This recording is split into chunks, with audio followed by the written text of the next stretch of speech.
Spread across 16.2 acres in Andhra Pradesh, the Tirumala Venkateswara Temple is one of the most visited pilgrimage sites on Earth.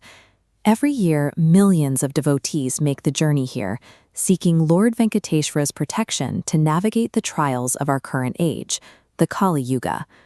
But why would a supreme deity choose this isolated, rugged hill to build his earthly home?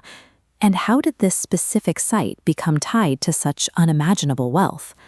The answer starts far beyond these earthly hills, in the cosmic realm of Vaikuntha. It begins with a test of the Hindu Trinity. Sage Brigu wanted to determine who among the three supreme gods was the greatest. When he arrived in Vaikuntha to test Lord Vishnu, he found the deity fast asleep.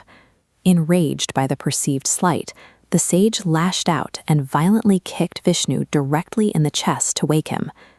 Vishnu didn't retaliate. Instead, he remained perfectly calm, gently massaging the sage's foot and asking if he had hurt himself in the process. But goddess Lakshmi was watching. As the resident of Vishnu's chest, she viewed the strike as a profound desecration of her own holy sanctuary.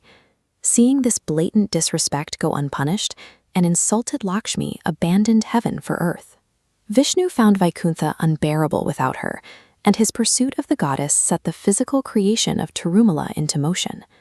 Desperate to find his wife, Vishnu descended into the dense, rocky terrain of the Seshachalam hills. These specific peaks carry deep mythological weight. Devotees believe the 7 hills actually represent the 7 heads of Adisesha, the celestial snake associated with Vishnu. Taking the form of Lord Venkateswara, he meditated deep inside an anthill beneath a tamarind tree, enduring the harsh earthly elements while searching for Lakshmi. He faced a strict territorial problem. The Seshachalam hills didn't belong to him.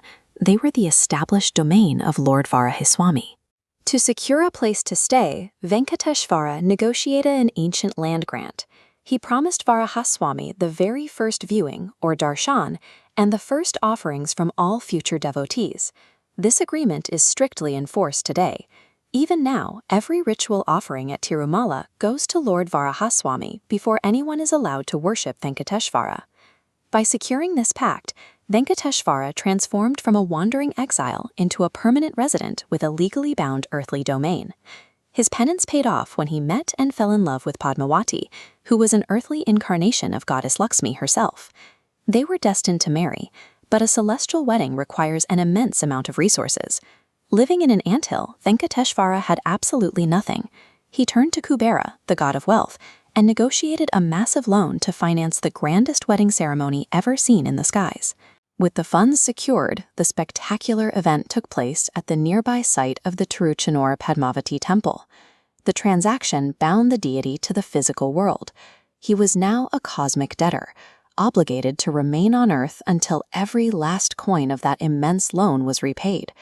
Which raises a practical question. How does a god pay back $1 trillion celestial debt? The answer is the hundi, the temple's donation box. Devotees offer cash, gold, and jewels, with the firm belief that their gifts are directly paying off Venkateshwara's debt to Kubera.